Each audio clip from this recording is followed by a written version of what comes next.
pledge allegiance to the flag of the United States of America, to the republic for which it stands, one nation under God, indivisible, with liberty and justice for all. Thank you, everybody. Welcome. Sorry about the delay. As you may have heard, as people came in, we got backed up with a lot of different meetings today, and so here we are. We're going to start with the Board of Managers meeting. I'll call that to order. I trust everyone has had an opportunity to review the minutes from last month's meeting that were circulated a couple of weeks ago. And if you have, I'll entertain a motion to approve those minutes. Second. On the question, all in favor? Aye. Okay. All right, and will anybody wish to, from the public, wish to address the agenda item of the Juvenile Detention Center report? No takers, so we'll hear from Mary Stein on the juvenile detention report. Good afternoon. Good afternoon. Currently, we have 3 juveniles at the center. I anticipate only one being there over the Christmas holiday. November admissions, we're at 12, 6 for females down Northampton for the year. Days of service, 154. Overtime is at $3,423, which is down significantly from last year. The breakdown is there on the back page. I still have 3 detention officers who are on intermittent FMLA. One of those officers hasn't returned to work since an alleged injury on October 14th.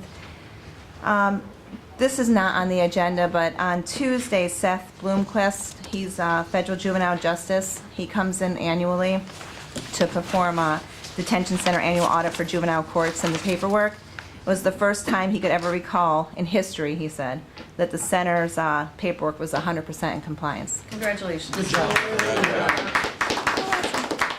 And that concludes my report.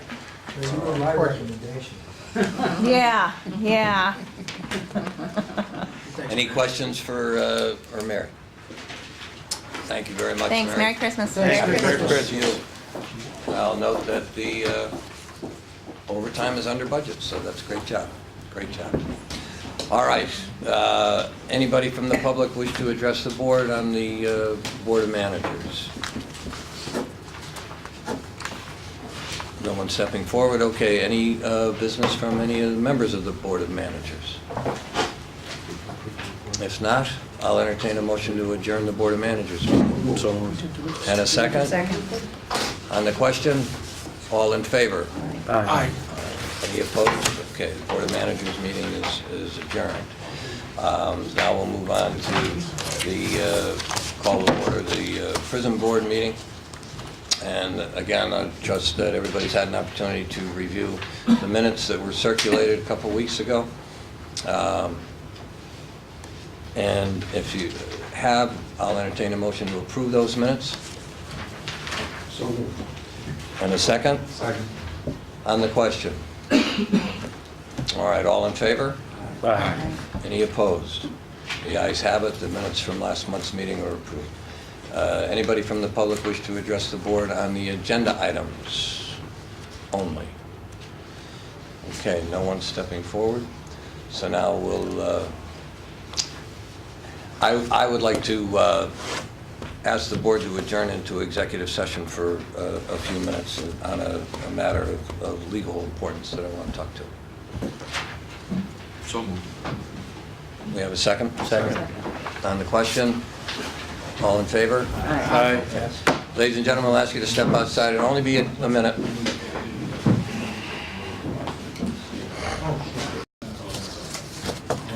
We're out of executive session, so the next item on the agenda is a motion to approve all the current payables for the Community Correction Center, the Juvenile Detention Center, and the prison. So moved. Second. On the question, all in favor? Aye. Any opposed? The ayes have it. Current payables for Community Correction Center, Juvenile Detention Center, and the prison will be paid. I will take the controller's report. Controller Gary DeBillio. Yes, the Controller's Office reviewed the prison inmate and canteen account reconciliations, which were prepared by the Prison Business Office for the month of November 2017 and found no discrepancies between the reconciliations in the bank statements. The balance in the inmate account was $359,528.91 as of November 30th, 2017. The balance in the canteen checking account was $488,166.99 as of November 30th of 2017. And in addition, as of November 30th, the canteen account owned 2 certificates of deposit, one valued at $15,000, the other $131,855.65, which totaled $146,855.65. Now, in addition to the controller's report, which you have in front of you, I have a few additional comments to report, if I may. I contacted all of you recently via email and had a meeting with some prison officials regarding an idea or a suggestion, if you would, involving the prison canteen account. The canteen account receives funds from inmate commissary sales profits. The canteen account, after all expenses are deducted from commissary sales, grows by approximately $100,000 annually, and that is, of course, currently. This $100,000 annual growth is after a management fee is paid to Precies Incorporated of approximately $50,000 per year. This management fee is currently paid by the county general fund and therefore the taxpayers of our county. At the end of this year, the canteen account balance will be approximately $580,000.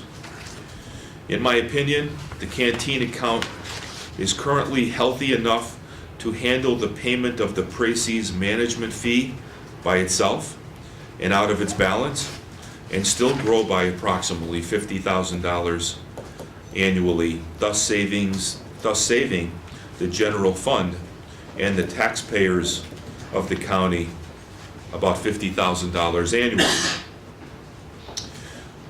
The prison board can also make this change effective January 1 of 2017 and be reimbursed approximately $39,000 for the year of 2017. Should the board find another acceptable expense totaling approximately $50,000 annually, the canteen account could fund that expense and currently still maintain its current fund balance. That additional $50,000 of potential expenses which the canteen account could support is for the prison board to explore.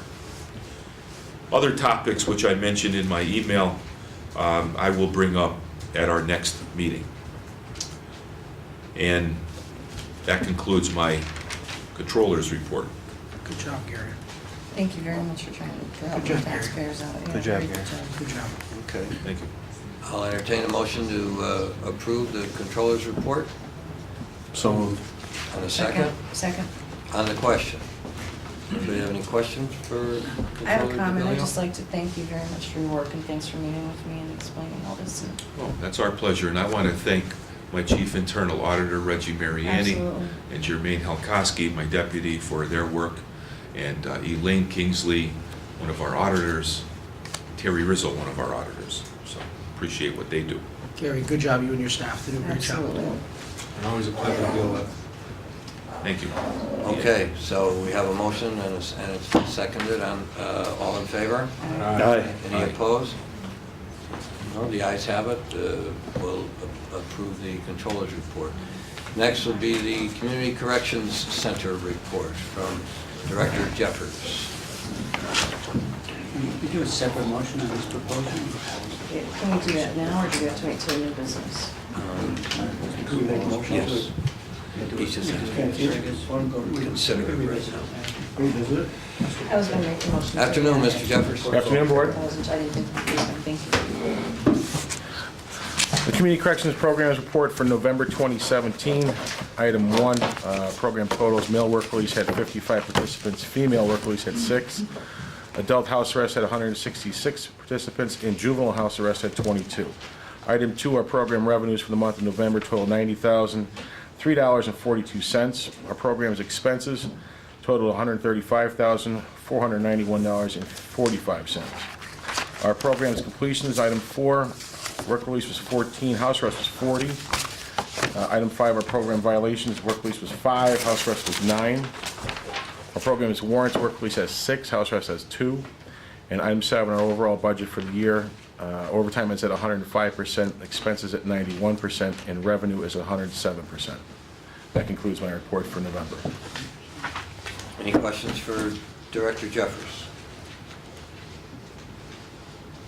If not, I'll entertain a motion to approve his report. So moved. Second. We have a motion and a second on the question. All in favor? Aye. Any opposed? The ayes have it. Thank you. Thank you, happy holidays. Thank you. Merry Christmas to you. All right, Warden? Good afternoon, Board. Good afternoon.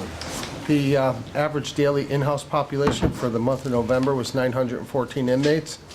Regarding the overtime report, the out-of-county board report, and the community service program participation report, they're attached. Staffing update, currently our corrections officers' numbers break down to 167 uniformed staff members that are on shift. No one is out on workers' comp.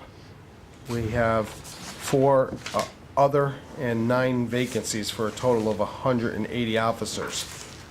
The FMLA, we have 27 officers that are on intermittent FMLA and 1 officer on continuous FMLA.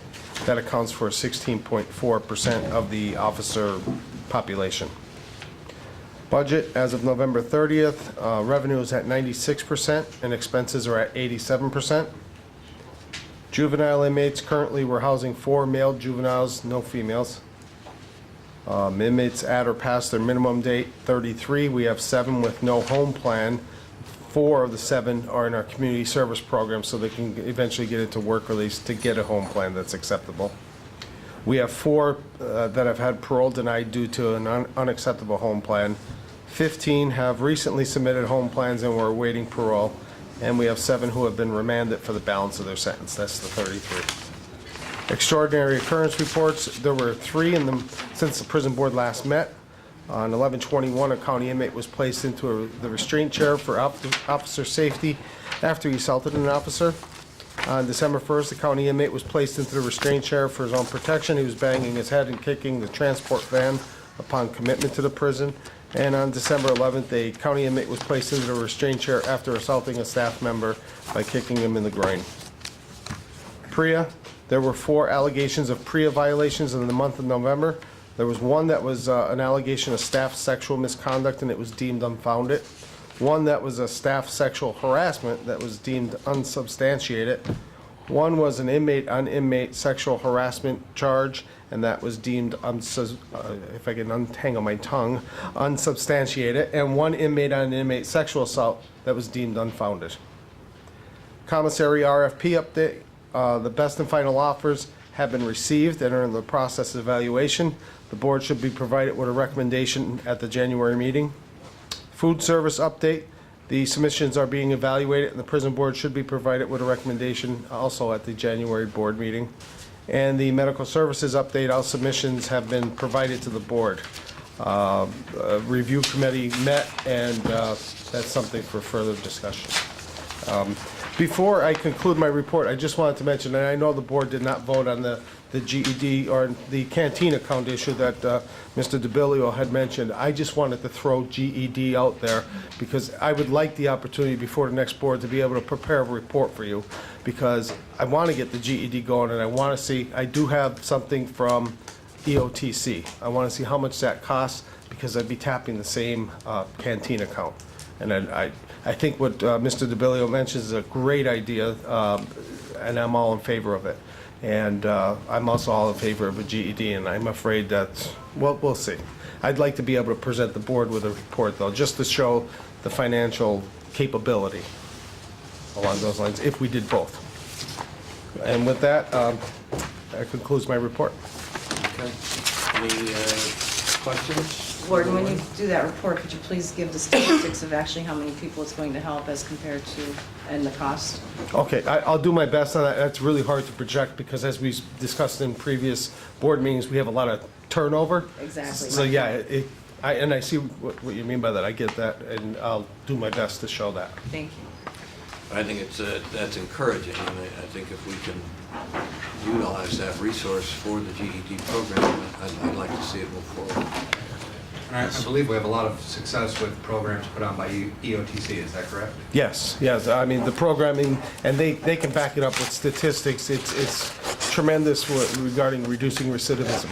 Their percentage compared to your average person who's not involved in EOTC programming, the percentage almost doubles of the recidivism rate goes way, way down. So our prisoners are involved in EOTC that provides the program? Yeah. So then why would we have to do it? No, well, the GED is just a whole other animal outside what they're doing. They're doing about 4 or 5 different things in here, like a drug and alcohol program, things called responsible No, thinking. you're right, they do a prison program. They do, I remember, because I'm on that board, they do the, If so, Yeah. yeah, there's no reason for us to do that. Why are we considering No, that? what I was talking about was GED being offered by EOTC because their instructors are, most of them are retired school teachers, and they're really good at providing the information, because I've done it in the past with EOTC. They were really good as the educators of the GED program. Right, but they already do that with prisoners. They don't- Well, they don't do they're GED. released. Yeah, they do. I'll get you the information. I'll meet Okay. with you after that. They Okay. do. You're right, Shane. Sorry, thank you. It's okay. Any other questions for the warden? If not, I'll entertain a motion to approve his report. second. We have a move and a second on the question. All in favor? Aye. Any opposed? Okay, the ayes have it. The warden's report is approved. Okay, members of the public.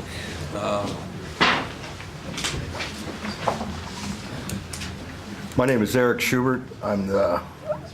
I work for ASME. I'm a business agent that handles 240 members in only Lackawanna County Prison, Lackawanna County Juvenile Detention Center, the work, release, and house arrest. I'm here to speak to the board that a motion or a notion was brought up in your October meeting about the idea or ideology about privatizing a prison. Private prison companies claim to provide safe facilities that save taxpayers money. In reality, private prisons are more dangerous for inmates and staff and often fail to deliver the promised savings that they promise. Yet despite their track record of failure, private prison companies continue to secure contracts, spending millions of dollars on lobbyists and campaign donations to influence elected officials. Private prisons are frequently understaffed, experience high turnovers, and officers are undertrained and underpaid. The companies that also boast profits provide inmates with substandard medical care and often house inmates in squalid conditions. In 2015, 2,000 inmates rioted in Wilsey County Correction Center in Texas, operated by Management and Training Corporation, MTC.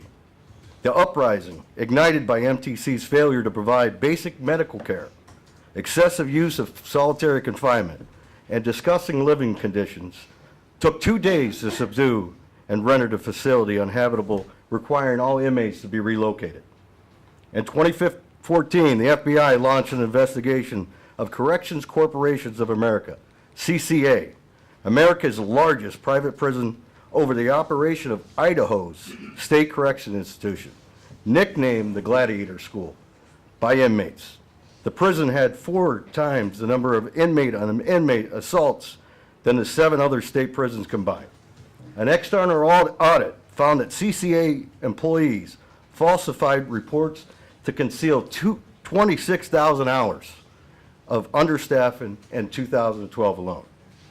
A Tennessee study found that over a 2.5-year period from January 2009 through June 2011, assaults on inmates and employees were much more frequent at these facilities operated by CCA compared to the 8 facilities operated by the state. In Mississippi in 2012, the state's 4 privately run prisons had assault rates 3 times higher than the facilities operated by the state.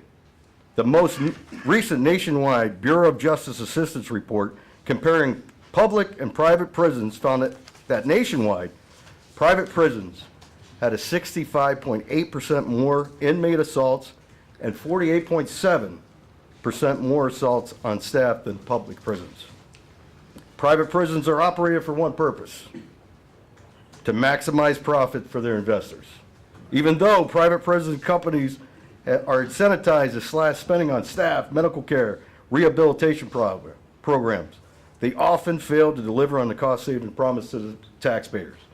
Between 1996 and 2007, the U.S. Government Accountability Office, the University of Cincinnati, the U.S. Bureau of Justice and Assistance, and the University of Utah all conducted major reviews of private prison costs, examining data from dozens of studies. Each time, the researchers, the conclusion that private prisons failed to deliver on promised savings.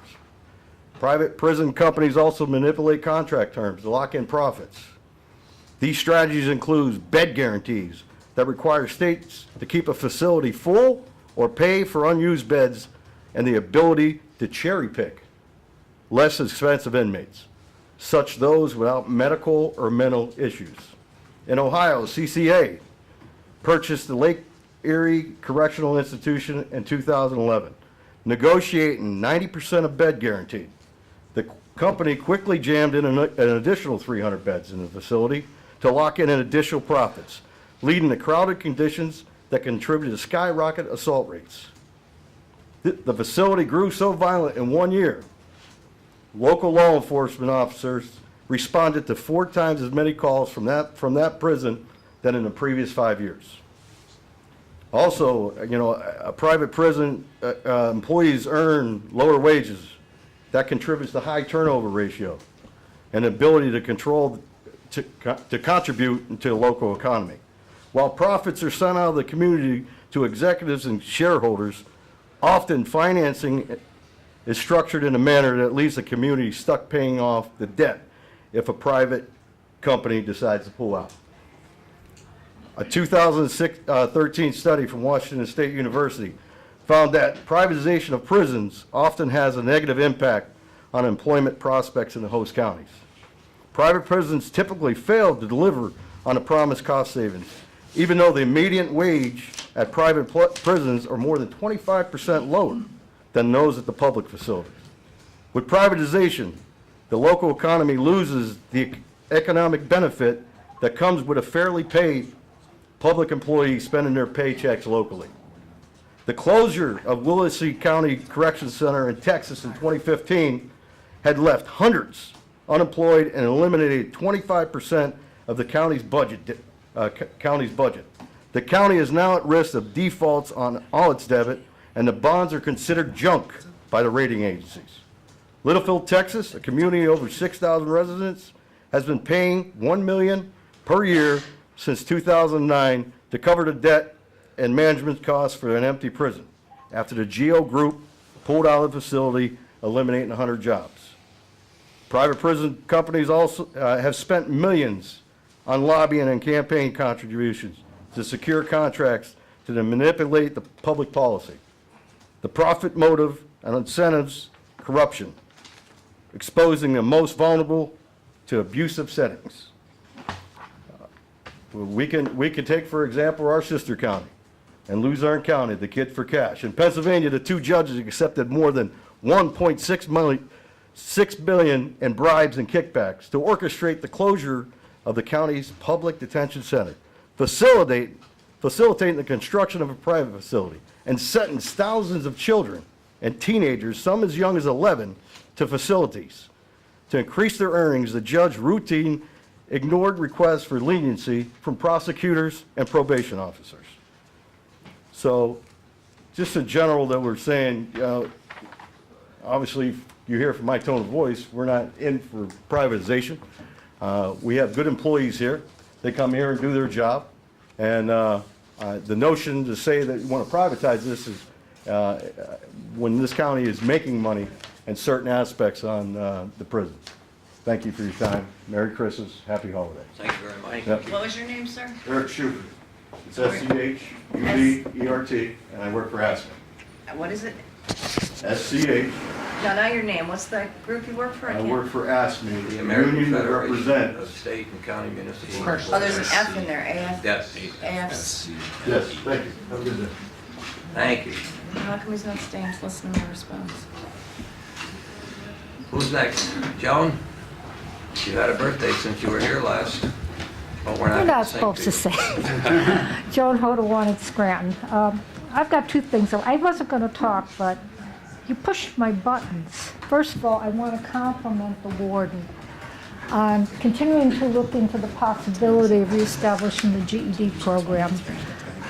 I know that we're all very cost conscious. Don't you be looking up my birthday now. Stop that. Looking at the time, we have to go. I know we're all very cost conscious, okay, but I just got one thing to say. Education, good.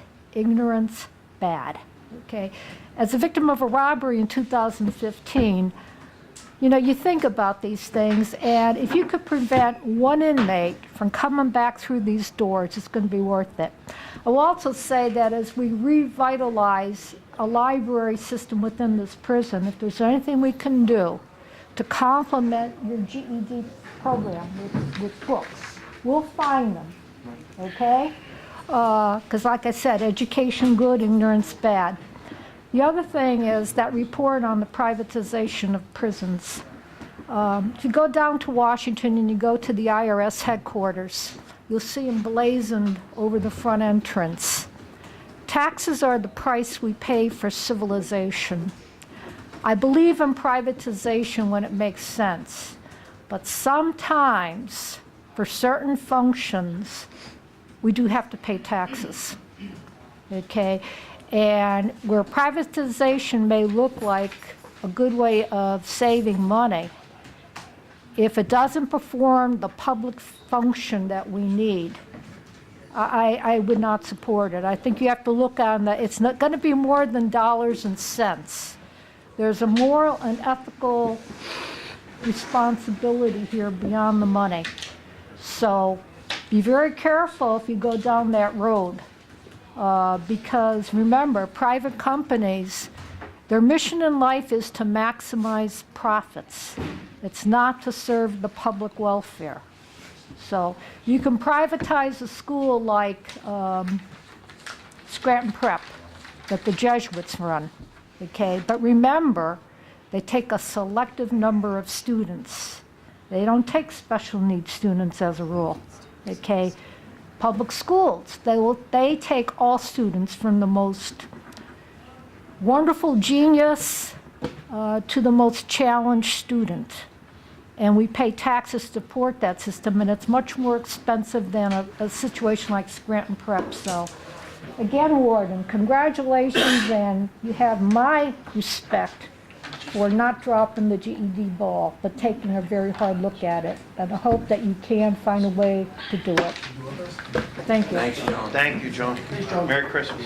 All right, I have to interrupt again because We have some to of the vote. people at If we this have to table vote. are blocking in the employees. They're having a shift change, so Well, we're gonna can we take, move on to the next part of the thing? then? 'Cause we well, have to vote. you have employees that are here that need to move and their cars are blocked down. So it's up to you. Huh? They get out at 3, isn't it? What time? It's quarter. Quarter to 3. Let's go on to the next. Anybody else want to speak?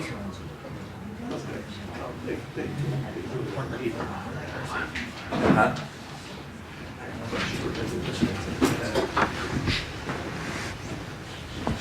Hi, Dr. Jean Harris.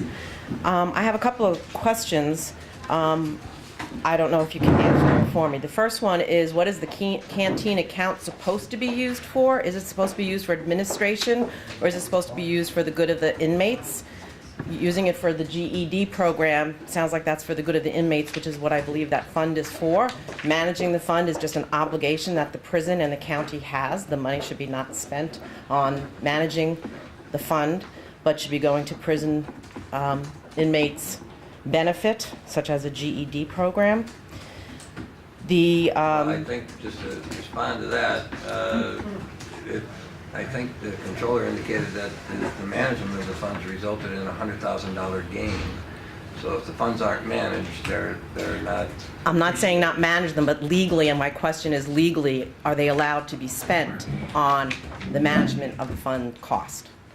That's my question. Well, Is that legal? The commissary benefits the prisoners, or the inmates, and the management fee is just a cost of that benefit, and we met with Attorney Soffinelli regarding that. He felt that was a permittable expense. And it's actually a county correction because it's not paying, if he said additional expense, that was probably inaccurate. What it's actually is that fee. Is their management fee, I understand that. Coming in. I understand So it's just being taken from a different source. Which Right, but the prices at the commissary are excessively high in comparison to prices off grounds, and so therefore the inmates are getting charged exorbitant fees, and therefore their money is making that profit, and then you're spending it on managing it. And it just seems like it's a little out of kilter. The county has obligations to pay for the public service of a prison, and it sounds like you're trying to get out of paying for what your obligation is. The difference between in the PRE report, things were deemed unfounded and others were unsubstantiated, and I'm wondering what the distinction is between unfounded and unsubstantiated. If you like, I can. Go ahead. I mean, basically, in a nutshell, unsubstantiated means it's, he said, she said, I can never say that right. It's one person accusing the other one, the other person, and there's unfortunately, no video evidence, there's no other eyewitnesses, and you can't prove it, you can't disprove it. Where the unfounded is, basically, it's disproven, and obviously founded is proven. So in unfounded, there's been some evidence that has been considered, and in the other one, it's just, there's no corroboration, so they drop it. Or to say that allegation is true. Yeah. So it's dropped. I'm curious about the medical services RFP update. It says in the agenda that Attorney Soffinelli will provide the board with an update on this matter. I did not hear an update other than the fact that the submissions have been provided to the review board. He hasn't been asked to give the update yet. That's why I haven't heard about it. Can you tell us who is on the review committee? He will when he gives you the update. And the other question dealing with the RFP for medical services is how will the contractor's quality of care be assessed? That was not in the RFP, but that is a huge concern that many of us have, is that quality and effectiveness of care is the issue, not quantity, which seems to be the only numbers that we get on the care. Contracting out or privatization, as the gentleman from the union said, it doesn't work for government services. It does not provide public goods. And with all the numbers and dollar values you put on it, something else to consider is the legal accountability. The county, by privatizing out, does not lose legal liability for what goes on in the prison by private contractors. They are still seen as, in that sense, working for government, and so there is still a legal liability that would have to be followed and taken care of by the county, which is a financial responsibility, often given what goes on in prison.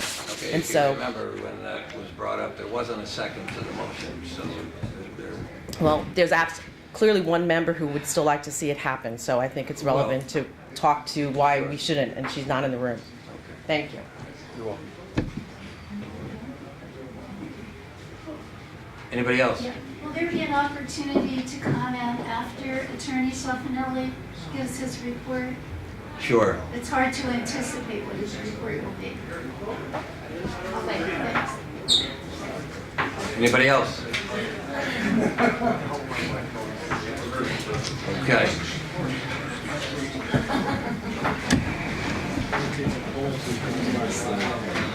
Dr. Barros, Quincy Avenue, Scranton, PA. You know I've been coming about book distribution, and it's working very. You can't do that during a public meeting. Well, can you tell them to be quiet out there? I'll We ask can't them, hear. we can't close the door. We can't hear. I'll ask Ma'am, Would you step closer to the microphone, please, so that everybody That's can... not going to amplify your game. It's not? Okay, the book distribution is really going good for the short time we've had, already like a month and a half. It's really good. What I'm asking you is next month and every month, any of you who have good used paperback books for the inmates that you can donate to the cause, that would be appreciated, and I would collect them at the end of every meeting.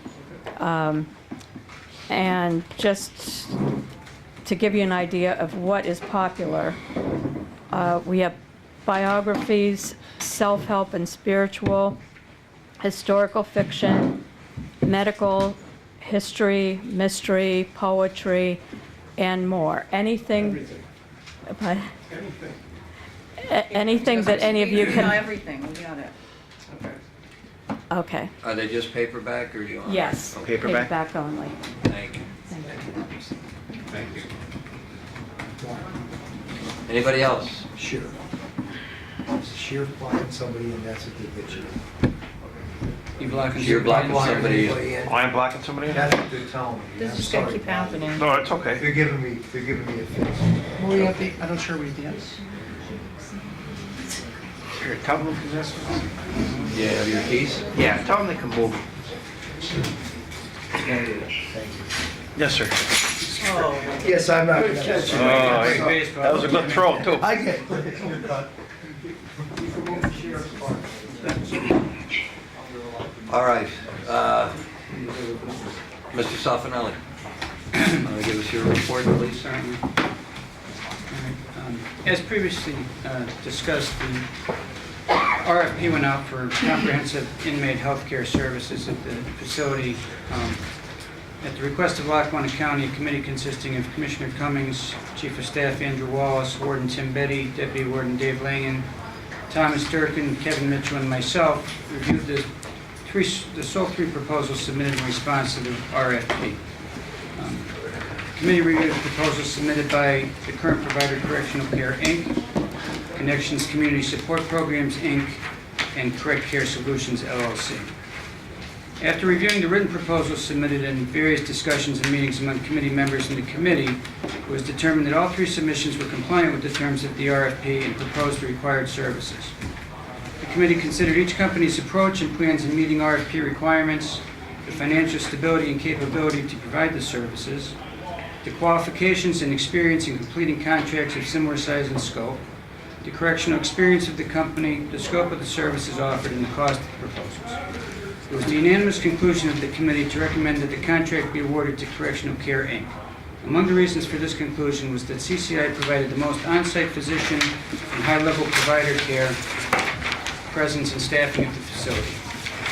Of additional significance is the local management and the fact that the Chief Medical Officer and President of CCI is the on-site physician and is immediately accessible and available virtually 24 hours, 7 days a week to respond and to make final medical and corporate decisions as events occur at the facility. CCI has an established track record at Lackawanna County Prison, in which it has provided the appropriate health care services, been cooperative and responsive to inmate administrative concerns, been able to immediately address and resolve discrete issues as they arise, and consistently provided accurate budget projections and cost savings to the facility. All of the proposals discussed various services and programs. It was not entirely clear from the proposals of CCSP and CCS, the other two proposers, which of their system-wide proposals would actually be available and implemented at our facility, and various programs were not necessarily consistent with the nature of this facility's inmate population. There was also concern of the ability of the other two offerers to prioritize and expediently respond to local issues due to the broader scope of their administrative structure and the number of facilities that they service. Furthermore, due to these broader administrative and operational structures, there is concerns that cost projections could understate the actual costs that would be passed through to Lackawanna County. In reviewing the cost proposals, it was determined that CCI provided the most feasible economic value at a cost which was substantially below the other projections and based on previously reliable budget projections of the term of service to the county.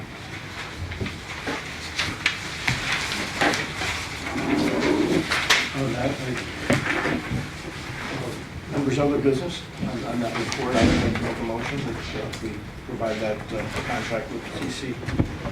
Signed. Well, I think technically the contract has to be approved and executed by the county commissioners, But right? this board should This board would make a recommendation to the commissioners. I make that. So that's I how would, it should be. I would correct. second that. Okay, we have a motion and a second on the question. All in favor? Aye. Any opposed? The ayes have it, so the recommendation would be to the county commissioners to execute the contract with CCI. Thank you. All right, a motion on Controller DeBillio's suggestion regarding utilization of the canteen fund money towards precincts. Is that how you want me to word that? Yeah, for the management fee that we For the currently management pay fee. Precies out of the county general fund. That leaves an additional 50,000 if they wanted to do their GED program as well, so it's just a 50,000. That's a annual program. Annual program, yes. I'll second it. I have a question.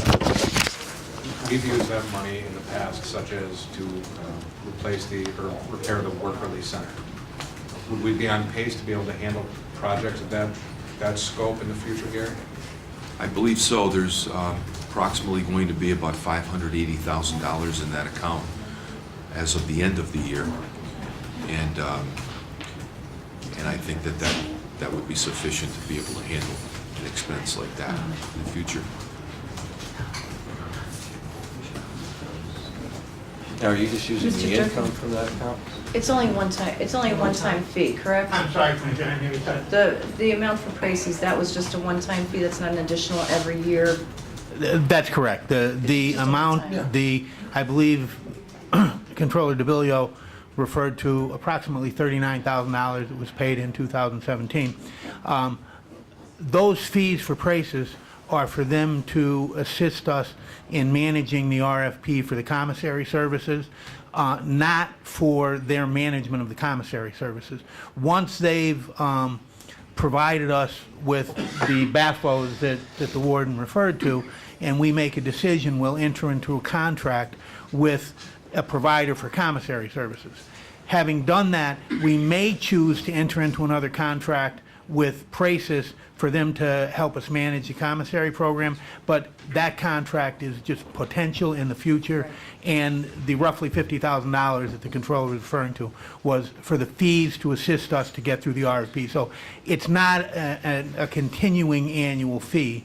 If we choose to engage Precis, there may be some amount that we'll have to pay them to manage it, and again, I'm certainly not saying that it's not a good idea to take it out of the commissary fund, and at least from my point of view, it's a good expense to be paid from the commissary fund, because the benefit that we get from the RFP hopefully will provide money from the commissary services to provide additional services to the prisoners that the warden was talking about before. Thank you. Is that clear? Yes. Thank I you. didn't realize it was a one-time fee. Thank you for clearing that up. Thank you. So Dave, we're okay to pay that out of the canteen? Because I know it's not, I know it's, We are required by the current law to maintain accurate accounting and controls of that account. There's not a designated or mandatory use. In the past, there was a requirement that it go for the benefit of the prisoners. That's no longer the law. However, this board as a practice has attempted to maintain that standard. goes towards the person. I would have to apparently backdate that because he's saying he paid it in 2017, so From the canteen. yeah, so I would have to reimburse it, so. So for those expenses of approximately $39,000 for 2017. I would have to amend that motion to include the 39,000. For make it retroactive to the beginning of the year. Yes. So first, I guess I have to amend that motion to include the 39,000 that was paid this year. And then going forward, the remaining balance would be another motion. For last year. Correct? Correct. So I need two seconds. It would be to make payment of the canteen fund management fees retroactive at the beginning of 17. Oh, good. Directly from the canteen account funds, rather than from the county general fund. It's an accounting correction, essentially. Okay, so then I don't have to redo that motion. For a second. Well, is it, No, no, is we've it done- 39,000 or is it 50,000? Moving forward, it can be 50,000. Reggie? Right. It's, as of the end of November, it's $42,420.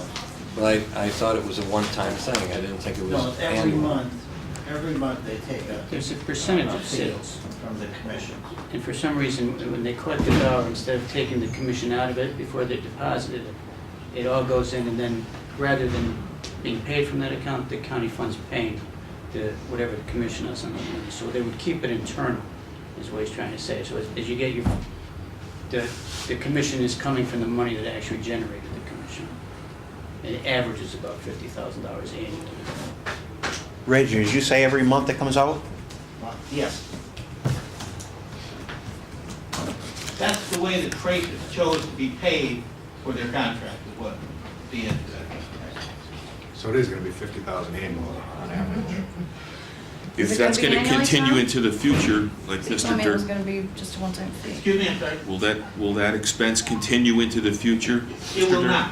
No. Once the Traces finishes the work that they're doing, excuse me, let me go up to the microphone, I'm sorry. Yeah, that he explained to me earlier. When is it ending? Once Praces finishes the work that they're doing now with the RFP, and as Warden Betty said, we're pretty close to making award in that contract because the best and final offers were requested from the 3 providers, I think they were awarded, 3 providers, and once we get the best and final offers and evaluate those, the warden will make a recommendation to the prison to enter into a new commissary contract, at which point Praces will be finished with what they were engaged to do. Now, it may be that the prison board may choose to engage Praces on a go-forward basis to manage the contract once it's awarded, but there is no such contract right now. The agreement with Praces was only to assist us in developing an RFP, issuing it, and then helping us make the choice to award a contract, and there is no future engagement as far as them managing the commissary at this point. Does everybody understand that? Yes. Okay. So then I don't have To to. 2017. Yeah. They could reimburse that. All right, so Do we that have the motion and does it need to be amended? second? Yeah, you have to. Second? All right, all in favor? Aye. Any opposed? The ayes have it, the motion's approved. All right, any other new business from the members? Okay, do you want to come up?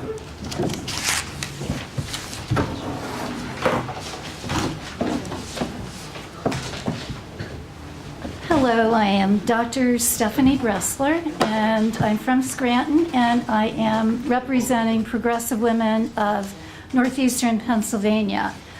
In reference to the medical contract, as you know, Progressive Women has asked for months now that anyone who had received campaign contributions from any of the bidding organizations recuse themselves. I have just seen at least 2 people vote to make a recommendation who have received campaign contributions from the person who is being recommended for the contract. So I just really want to express our disappointment. We have been here for a year. We've been really pushing for accountability, transparency from this board, and unfortunately, it looks like we're not getting that. Regarding the medical RFP, we have asked for months now that the RFP would include a provision on community standard of care. It did not. We certainly hope that this contract, the contractor will be asked to provide a standard of care that's community standard of care. We have also asked that the RFP would require that there be independent medical oversight of the care, and the RFP did not. We certainly hope that this contractor will be required to demonstrate both through the contracted services and subcontracted services that there be a high quality of care. We're not just looking for statistics here, how many people have been served, but we really would like to see quality of care being demonstrated here. And again, the RFP did not ask for this as we suggested, and so we are asking that this contractor be held to a high quality of care and that the contractor be able to demonstrate this. And we will continue to monitor the situation. In terms of the canteen funds, again, for months we've been hearing there are hundreds of thousands of dollars being generated from the commissary sales. Others have asked that some of the items be more reasonably priced. So what we're seeing here is that inmates are paying higher than community prices for items, and today we're hearing that they're being asked to subsidize prison costs, general fund costs, and we certainly would not support that. What we certainly would support is the warden's suggestion that the canteen funds be used to establish a GED program. There is no question that improvement in literacy can help people stay out of prison. So again, we would really support funds being used for that program. Thank you. Thank you, Doctor.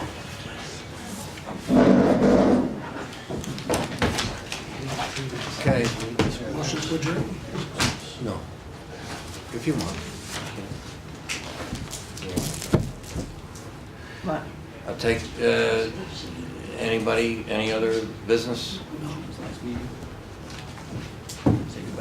Oh, yes. I do want to thank District Attorney Scanlon. This is his last meeting. As you know, he'll be finishing up his term as District Attorney at the end of this year, so we wish you all the best. We thank you for your time and your service. It's been invaluable to us here on the board and to everybody in the county in your role as District Attorney. So thank you and best wishes in the future. Thanks, Mr. Thank you, Attorney Scanlon. Thank you, Gary. Thank you, sir. Thank you. All right. I'll entertain a motion to adjourn. So moved. Second. Go ahead. I just, Well, good. Wait. Sheriff. Wants to say something. I'm sorry. I just want to respond to whoever was inquiring about contributions. Go ahead, happy holidays. Go ahead, Sheriff. Yeah. Folks, Sheriff McCann wants to say something. I just want to address the individual who was requesting who received contributions. I will gladly say that I received contributions from Dr. Zaloga. I'm not trying to hide anything. $250 a year for my golf tournament, but that played no role in me voting the way I did. I mean, for the care he provides at the cost he provides, I mean, in my opinion, was a no-brainer. And he's here on site. Any emergency occurs, he's here, as well as his staff. So I just wanted to put that out. I wanted to disclose that had no bearing on my vote at all. I would suggest that no one has the ability to say that they haven't received a contribution from Dr. Zaloga. So if that were the case, no one would be able to even sit on this board. So I don't know what to say about that other than that. But anyway, I have confidence in the board, so. Okay, where are we at? Let's adjourn. We're on We're done. Okay, we adjourn? Yeah. We adjourn? Merry Christmas. Merry Christmas, everyone. Happy Christmas, everybody. Thank you, Judge.